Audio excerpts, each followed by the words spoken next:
हम लोग राठ की गल्ला मंडी में, नवीन गल्ला मंडी में बैठे हुए हैं और आपको ये कलश दिख रहा होगा, ये लखीमपुर खीरी में जो किसान शहीद हुए हैं ये उनकी अस्थियां हैं, मुझे ऐसा बताया गया है। यहाँ पर सभी भारतीय किसान यूनियन के जो अन्नदाता हैं वो मौजूद हैं। तो इन्हीं से हम जानते हैं कि जो कलश है, 7 कलश बनाए हुए हैं, कहाँ कहाँ भ्रमण करेंगे और लखीमपुर खीरी की जो घटना है जिसकी सभी ने निंदा की है उस पर इनका क्या कहना है और ये कलश कहाँ कहाँ जाएंगे और फिर कहाँ विसर्जित होंगे। हमारे साथ विशेखा राजपूत हैं। तो ये जो कलश है कहाँ कहाँ, कौन कौन से जिलों में जाएगा, फिर कहाँ विसर्जित होगा? जी, ये लखीमपुर खीरी में जो नरसंहार हुआ है भाजपा के द्वारा, बहुत क्रूरता के साथ किसानों के साथ में व्यवहार हुआ है। तो ये हमारे जो राष्ट्रीय प्रवक्ता जी राकेश जी हैं, उन्होंने 7 कलश ये बना रखे हैं और पूरे 75 जिलों में, हर जिलों में कार्यकर्ता उनके मौजूद हैं। तो जिलाध्यक्ष के माध्यम से ये हर ज़िले में जा रहे और यहाँ पूरे बुंदेलखंड में भी कल झांसी, ललितपुर और हमीरपुर, महोबा, बांदा, चित्रकूट ये सभी हो रही। ये सभी जगह यहाँ से भी जाएंगे कलश होते हुए। कलश यात्रा ये हो रही है और कलश यात्रा होने के बाद फिर इसके बाद ये जाएंगे गाजीपुर बॉर्डर। गाजीपुर बॉर्डर जाने के बाद वहाँ से ये हरिद्वार में जा कर के प्रवाहित होंगे। हमारे साथ और भी किसान हैं जिन्हें बहुत सारी आपत्तियां हैं कि जो वो FIR हुई थी उसमें अजय मिश्रा का भी नाम था। तो हम जो किसान यूनियन के ही कुछ अन्नदाता हैं, कुछ सदस्य हैं, तो उनसे बात करते हैं। हाँ, क्या कहना था आपका? मेरा कहना ये है, देश में ये कानून है, कानून में सभी समान हैं। तो चूँकि FIR जो लखीमपुर खीरी में जो नरसंहार हुआ है उसमें मनीष मिश्रा के साथ अजय मिश्रा का भी नाम है 120B में। तो इनके ऊपर ना तो अभी पूछताछ की गई, न इनको पद से मुक्त किया गया है। और जो मनीष मिश्रा है ये तो सोच रहा था कि भाई ये हमारे पिताजी जो है गृह राज्य मंत्री हैं तो हमारे ऊपर क्या हो।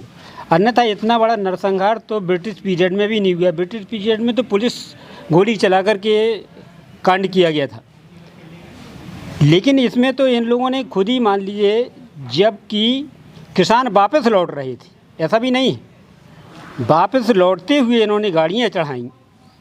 और ऐसा देश के आज़ादी के इतिहास में क्या ऐसा कहीं मिसाल आपको नहीं मिलेगी। और आज तक जो ये कांड किया गया है जिसमें 4 तो मौके पर ही ख़त्म हो गए थे, 4 बाद में हुए, ये कुछ में पत्रकार भी थे। लेकिन जिस हिसाब से प्रशासन, उत्तर प्रदेश प्रशासन जिस प्रकार से कार्य कर रहा है, तो सुप्रीम कोर्ट उस पर बार बार हिदायत दे रहा है कि आप कर क्या रहे हो। मतलब आज भी इस प्रकार से जैसे होना चाहिए, सम्मन भेजे गए, सम्मन में नहीं आ रहा, जबकि FIR होने के बाद तुरंत गिरफ्तारी होनी चाहिए। और भिन्न भिन्न जगह पर रखा गया, जैसे मान लीजिए वो मेहमान हो, मेहमान की तरह हुआ, अपराधी की तरह नहीं हुआ। अभी यदि कोई अन्य आदमी इस प्रकार से अपराध, छोटा भी अपराध कर दे तो पुलिस तुरंत पकड़ के थाने में ले जाती है और पूछताछ करती है, लेकिन ऐसा नहीं हुआ। और अजय मिश्रा जो केंद्रीय गृह राज्य मंत्री है, उनसे तो अभी पूछताछ भी नहीं हुई जो होना चाहिए। और अगर वो गृह राज्य मंत्री है, इसके 40 गवाह हैं, 40 गवाहों के साथ क्या गुजरेगी, कितना दबाव पड़ेगा। तो अगर अजय मिश्रा बाहर रहते हैं तो ये तो हमारा जो एविडेंस है ये भी ख़त्म कर देंगे। तो इन केस में जो इतना बड़ा नरसंहार हुआ इसमें तो कुछ होगा नहीं। अजय मिश्रा तो जो बड़े बड़े कार्यक्रम हो रहे हैं उसमें शिरकत कर रहे हैं। हाँ, बिल्कुल करना है। ये तो सरकार को सोचना चाहिए कि अभी तक प्रधानमंत्री ने 700 लोग तो बॉर्डर पर शहीद हो चुके हैं, ये शहीद हो गए जो कि इनने मारा, एक शब्द प्रधानमंत्री का नहीं निकला। ये सबसे बड़ा निंदा की बात है, ये देश के लिए बड़ी शर्म की बात है। हम इसकी निंदा करते हैं और तुरंत अजय मिश्रा को गिरफ्तार कर लेना चाहिए और इसे पूछताछ कर लेनी चाहिए, ताकि गवाह निष्पक्ष और स्वतंत्र होकर के अपनी गवाही दे सके, ताकि इस केस में जो वास्तविक मुलजिम है उनको सज़ा मिल सके। भारतीय किसान यूनियन का क्या स्टैंड है? किसान शहीद हुए हैं, लगातार कई महीनों से जो आंदोलन है वो चल रहा है, तो इस पर क्या लगता है आपको? किसान हैं जो अपना काम छोड़कर डटे हुए वहाँ पर, ये कब तक संघर्ष चलता रहेगा? मैं बुंदेलखंड महासचिव भारतीय किसान यूनियन रामपाल सिंह चिकासी। जो भारतीय किसान मोर्चा का आंदोलन 11 महीने हमारे दिल्ली बॉर्डर पर चल रहा है, कम से कम 700 किसान शहीद हो गए हैं। और जो हमारी लखीमपुर खीरी में जो घटना हुई है, ये घटना इतनी दर्दनाक घटना हुई कि आज तक हमारे इतिहास में कभी हुआ नहीं। क्योंकि जो किसान चले आ रहे थे उनको पीछे से इनके ऊपर गाड़ियाँ चढ़ाई गई हैं, इनको कुचला गया है। क्योंकि इतना तो मान लो आज तक हमारे जो विदेशों से भी मान लो अंग्रेज़ों के शासनकाल में इतना नहीं हुआ है जो आज के दिन किसानों के, जो हमारे किसान देश का अन्नदाता है, पूरे देश को खिलाता है, उसके साथ जब इस तरह के हो रहे हैं तो ये सरकार है और ये नेता, इनको तो अपनी मान लो इनके साथ तो हमको क्या करना चाहिए वो पूरा देश जानता है। मैं यही कह देना चाहता हूँ कि जो हमारी आज अस्थियाँ आई हैं तो हम पूरे देश में जिला जिला में जा कर के इन अस्थियों को श्रद्धांजलि पूरा किसान कर रहा है। जहाँ जाती हैं गांव-गांव जा कर के किसान इनको श्रद्धासुमन अर्पित करते हैं और हम यही चाहते हैं कि इनकी आत्म शांति मिले, इनकी अस्थियों और इनके जो अधूरे कार्य हैं जो इन्होंने जिनके लिए जो इन्होंने अपनी आत्महत्या यानी इनके जो जिनके लिए जो शहीद हुए हैं इनके लिए हम सभी किसानों से अनुरोध करते हैं कि इनके जो अधूरे काम हैं इनको हम लोग पूरा करेंगे। और जब तक ये धरना चलता रहेगा, जब तक ये 3 कानून वापस नहीं हो जाएंगे और जो हमारे 700 किसान जो शहीद हुए हैं, हम किसानों से ही अपील करते हैं कि जो शहीद हुए हैं इनकी जो शहादत हुई इनकी शहादत बेकार ना जाए। जिस तरह से हमारे आज़ादी की लड़ाई हमने 90 साल लड़ी थी, हमको इसी तरह से चाहे 50 साल इसकी लड़ाई लड़ना पड़े, मगर हम इनकी जो हमारी कानून है, जो हमारी लड़ाई है, इनको हम पूरा करेंगे। हमारी जो मांगें पूरी नहीं होंगी जब तक हम लड़ाई लड़ते रहेंगे। जय जवान जय किसान। मुझे एक बात और बताइएगा, अभी जैसे खाद की किल्लत है, जी। खाद की किल्लत बहुत ज़्यादा है और किसान परेशान है। अभी वहाँ लखीमपुर खीरी में जो किसान शहीद हुए हैं उनकी शहादत हुई है, तो उसकी हम सब लोग बात करते हैं और बात करते हैं कानून की, कानून कितना लचर है और अपने तरीके से काम नहीं कर रहा है। कोई वहीं अगर कोई गरीब व्यक्ति होता तो उसे थाने में पकड़ के बंद कर दिया जाता। तो क्या अभी जो आम काम होते हैं किसान के, चाहे वो खाद की बात हो चाहे वो थानों के काम हो, तो क्या शांति से निपट पाते हैं वो? क्या लगता है आपको? नहीं, वो शांति से नहीं निपट पाते हैं। सरकार की ऐसी योजना है। अब जैसे खाद है, अगर 1 महीने पहले सरकार यहाँ स्टॉक कर देती तो किसान को परेशानी नहीं होती। किसान और ये सरकार अक्सर देखती है किसान आपस में लड़ा, अब खाद में लेन में लगा है तो आगे वाला कहेगा मैं पहले लूँगा, तो इनका ये लड़ाने का काम है किसानों को आपसी में, और कुछ नहीं है कि किसान जो है संगठित ना हो और हमारी जो है जो हम अपने हिसाब से करें और लड़ाएं और किसानों का हित ना होने पाए। कोई बराबर मिल कोई रही है, जबकि ये है कोई अच्छा, प्राइवेटों में बराबर मिल रही है। और 1600 की बोरी मिल रही, 1500 की बोरी, 1400 की बोरी, जो जैसे किसानों का चाहिए जो कीमत इस हिसाब से जो किसान देख करके उस हिसाब से शोषण हो रहा है किसानों का। जब सरकार को पता था कि हम लोगों को अक्टूबर में खाद लगेगी तो सरकार ने क्यों नहीं सब समितियों में खाद पहुँचाई? तो इन्होंने सरकार क्या किया है, अब आपको बता दूं मैं पूरा डिटेल। जो इसका है, जो वहाँ ARM जो बैठता है हमीरपुर में, उसने है जो 20% लेकर के प्राइवेट दुकानदारों को ये खाद दे दी है कि तुम लोग बेचो। अच्छा, इस बात का कोई सबूत है आपके पास? आपने सबूत बोला बहुत से सबूत बहुत से हैं भाई। सबूत यही तो सबूत है कि सरकारी में उसमें जब हमारे खाते खुले हैं किसानों के, उसमें खाद क्यों नहीं आई और प्राइवेटों में कहाँ से आई?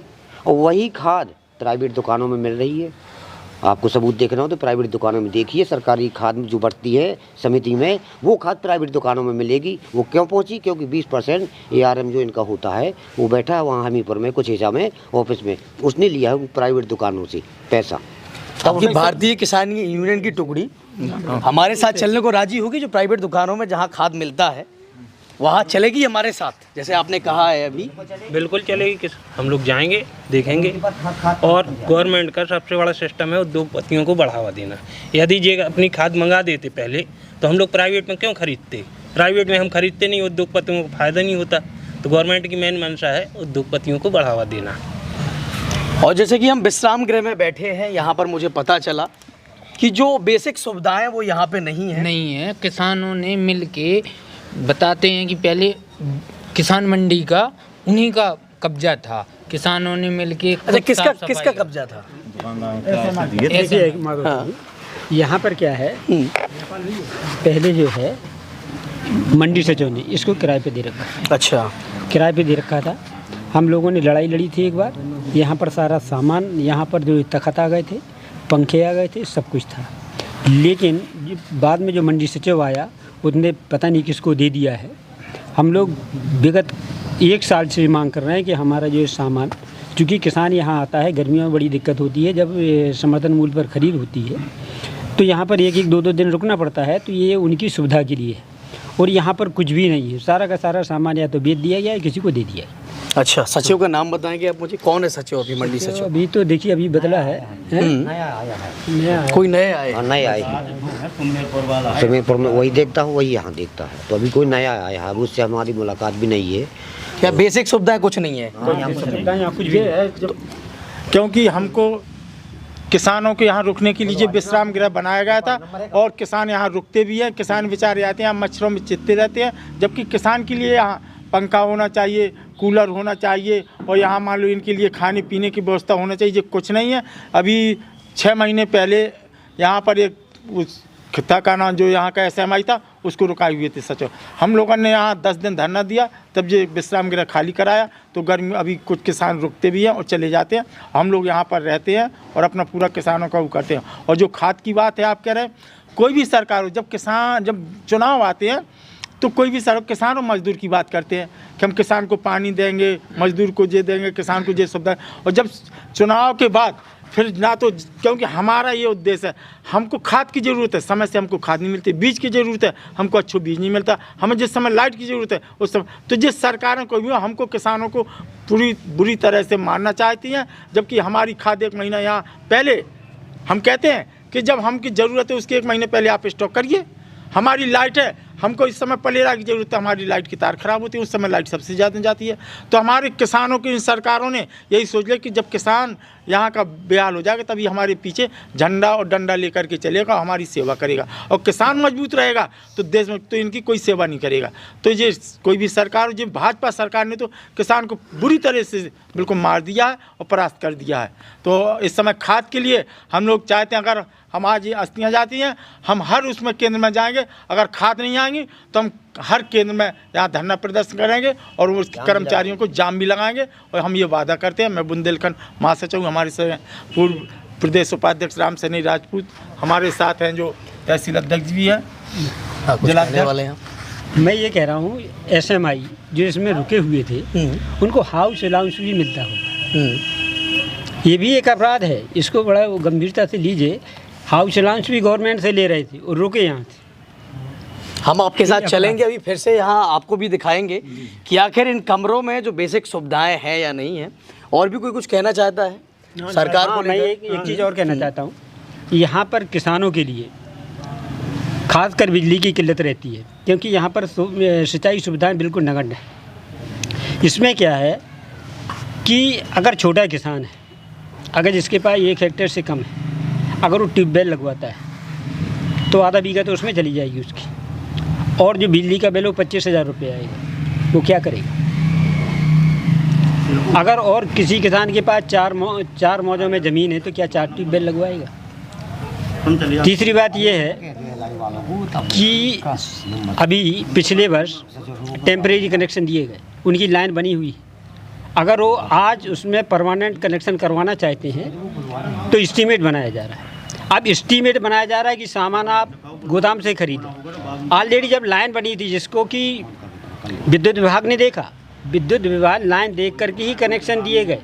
और जब लाइन देख करके कनेक्शन दिए गए तो लाइन जब ऑलरेडी बनी है तो गोदाम से सामान खरीदने के लिए क्यों बाध्य किया जा रहा है? ये भी ये करना है। चौथी बात ये है कि यहाँ पर सिंचाई की सुविधा मुफ्त है। सिंचाई की सुविधा, सरकारी ट्यूबवेल मुफ्त है, नहरों की सुविधा, नहरों से सिंचाई करता है किसान, वो मुफ्त है। अब अगर किसान अपनी लागत लगा रहा है,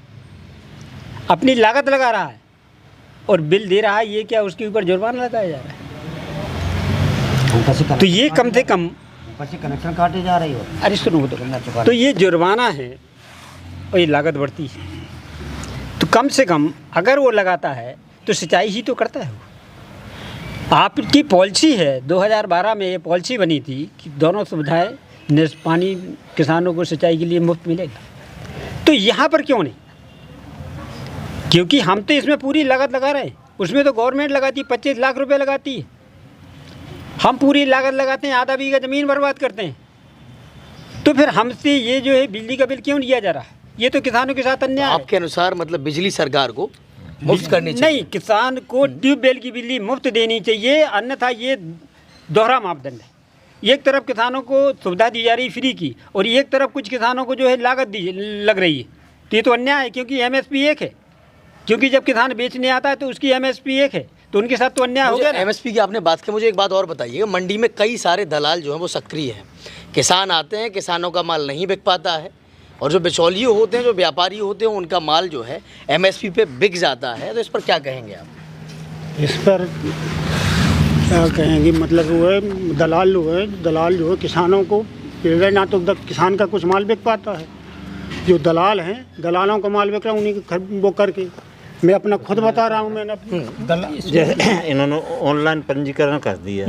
किसान तो इतना होशियार है नहीं को घर पे 12 बजे रात में वेबसाइट खुलती है, तो किसान तो ऑनलाइन कर नहीं पाएगा। जो व्यापारी दलाल हैं इन्हें ऑनलाइन के लिए इन्होंने अपना पंजीकरण करा दिया, तो ये लोग अपना तलवा देते हैं, किसान अपने घर में बैठे। भारतीय किसान यूनियन ने इसको लेके कभी आवाज़ उठाई है?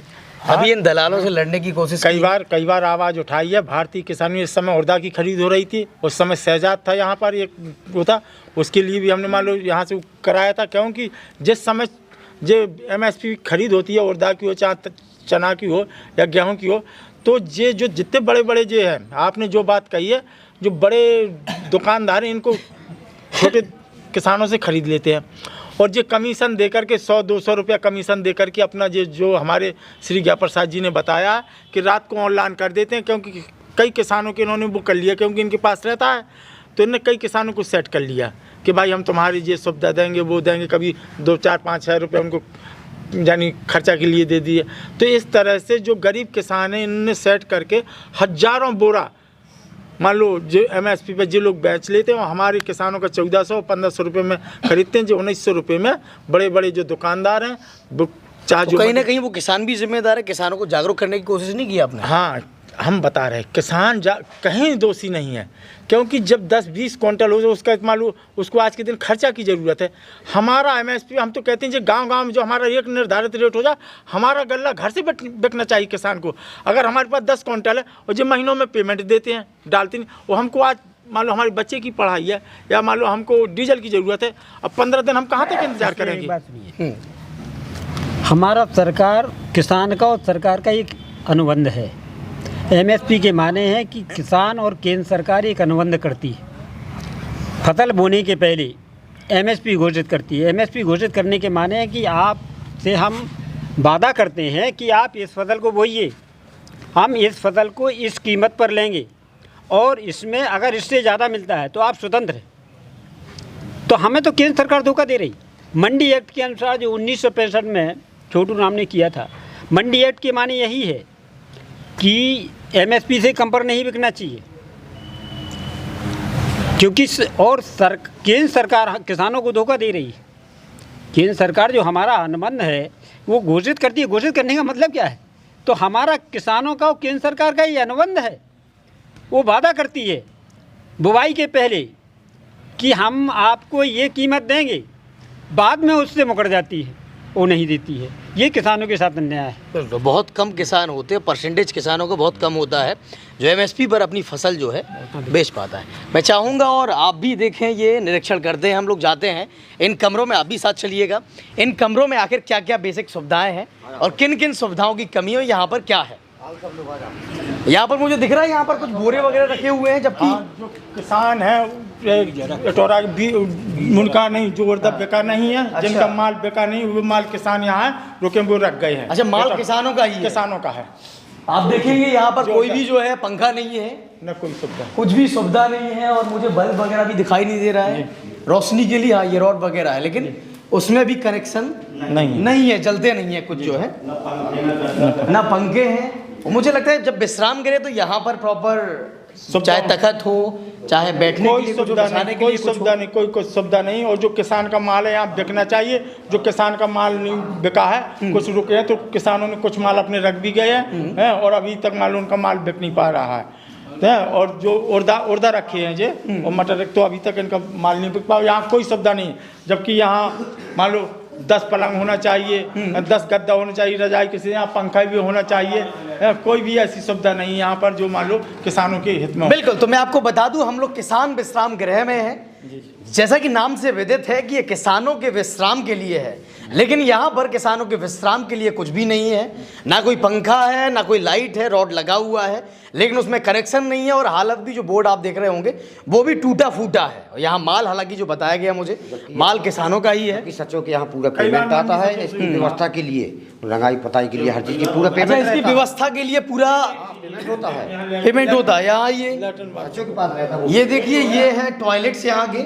हम लोग अपने हाथ से साफ करते हैं इसको। अच्छा, आप लोग अपने हाथ से साफ करते हैं? साफ करते हैं, जो रुकते हैं वो अपने हाथ से साफ। किसी टोटी में पानी नहीं आ रहा, बाहर से पानी लेके जाते हैं तो लैट्रिन करते हैं। ये क्या कहेंगे जनता जो आपको देख रही है, हो सकता है प्रशासन आपकी बात ना सुने, लेकिन जनता आपसे सहानुभूति रखेगी, तो उस जनता को क्या कहेंगे आप? जनता को हमारा सहयोग करेगी, हम जनता का धन्यवाद देंगे। बिल्कुल। तो अगर आप देख रहे हैं, इस वीडियो को शेयर करें, क्योंकि आप देख पा रहे हैं, मुझे लगता है कि अगर आप वीडियो शेयर करेंगे तो इस विश्राम गृह में जल्द से जल्द पंखे लगेंगे और लाइट की व्यवस्था होगी, ताकि किसान अच्छे से यहाँ पर आके रुक सके। तो चलिए चलते हैं और भी किसानों से हम वार्ता करते हैं जो उनकी समस्याएं हैं। और भी कोई आपकी समस्या है जो आपको लगता हो सरकार को इसका निराकरण करना चाहिए? ये सबसे ज़्यादा समस्या। अच्छा, अन्ना जानवरों की समस्या अभी भी सरकार जो है नहीं सुन रही।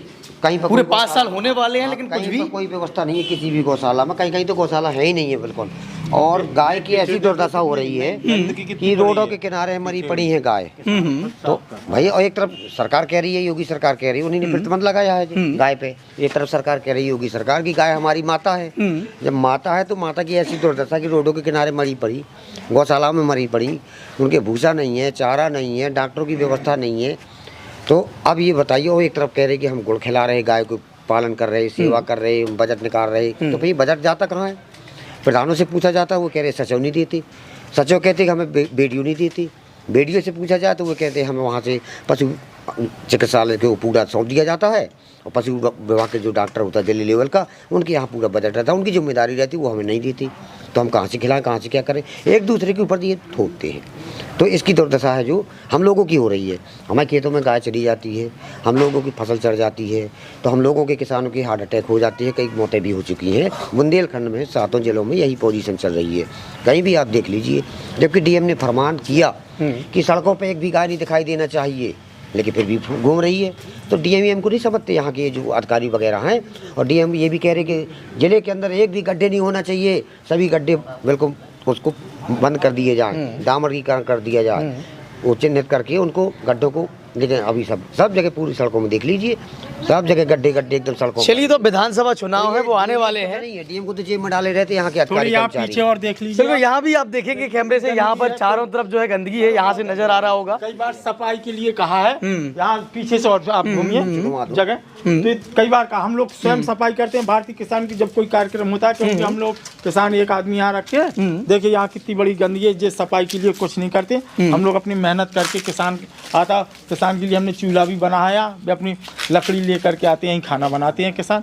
और यहाँ से जो मंडी सचिव लाखों रुपया नंबर 2 में यहाँ माल निकालता है, वो उससे वसूल करता है और किसान के लिए कोई सुविधा नहीं देता है।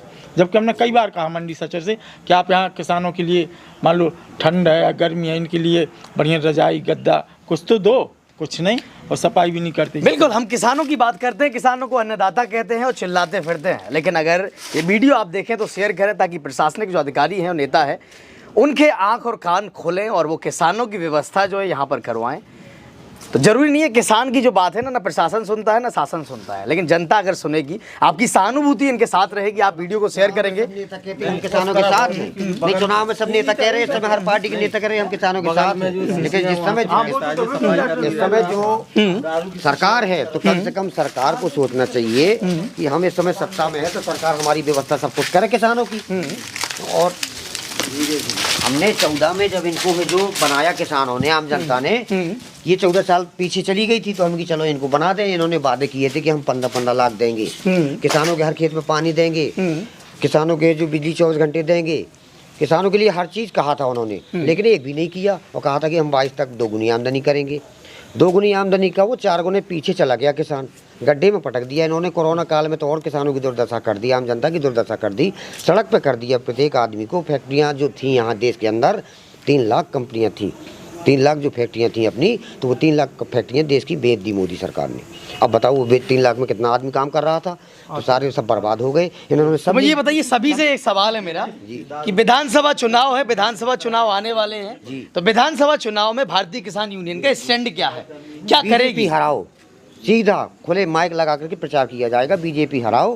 पार्टी कोई भी, सत्ता में कोई भी पार्टी आ जाए, वो कोई भी आ जाए, उससे हमें कोई मतलब नहीं है। जो किसानों के साथ है, किसानों का काम करेगी, किसानों का साथ देगी वक्त मौका पे। इस समय जो किसान मर रहा है, इस समय जो किसानों का साथ देगा, किसान उसी के साथ है। जैसे कि आपको मालूम होगा, इन्होंने जितने जो वादे किए थे, एक भी वादे नहीं निभाए। सभी लोगों ने इनको आस लगा करके वोट दिए थे भाजपा को। अब कोई वोट नहीं देगा, ये कसम खा ली है किसानों ने, अब कोई वोट नहीं देगा। जी कह रहे हैं हम 300 सीट निकालेंगे, कहाँ से निकालेंगे भाई? मशीनें गड़बड़ कर लेंगे तो उसमें कुछ भी कर सकती है, लेकिन मशीनें भी जो गड़बड़ करेंगे मालूम चलेगा तो वहाँ पर घमासान युद्ध भी होगा। जनता है जो लठ लिए बैठी है, तके है भाजपा वालों को, ये समझ लो आप।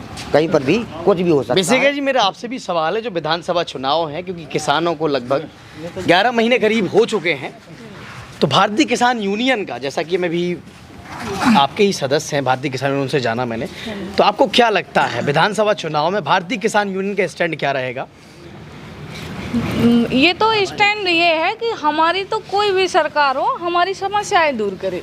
जो हमारा 750 किसान गाजीपुर बॉर्डर पर शहीद हुआ, लखीमपुर खीरी में शहीद हुआ, तो ये जो 750 किसान शहीद हुआ, इनकी शहादत को हम ऐसे नहीं जाने देंगे। हमको चाहे कुछ भी करना पड़ जाए, हमें अपनी जान की बाजी क्यों ना लगानी पड़ जाए, हम पीछे नहीं हटेंगे। और ये जो रही बात चुनाव की, तो चुनाव में ये तो क्या करते हैं पार्टी, भाजपा हो, सपा हो, कांग्रेस हो, कोई भी पार्टी हो, ये सिर्फ और सिर्फ चुनाव में चिल्लाते हैं। चुनाव में आते हैं, चिल्लाते हैं हम किसानों की कर्जे माफ़ करेंगे, बिजली मुफ्त देंगे, खाद देंगे, बीज देंगे, बल्कि ये बस इनका सिर्फ और सिर्फ चुनावी मुद्दा होता है। और बाकी का ये चुनाव जब आता है, ये सिर्फ और सिर्फ जवान को और किसान को लड़ाने का ढोंग रचती है। वहाँ बॉर्डर पे जो हमारे जवान बैठे हुए हैं, वहाँ बॉर्डर पर हर चुनाव में, पिछले चुनाव में आपने देखा होगा कितने जवान हमारे शहीद हुए थे,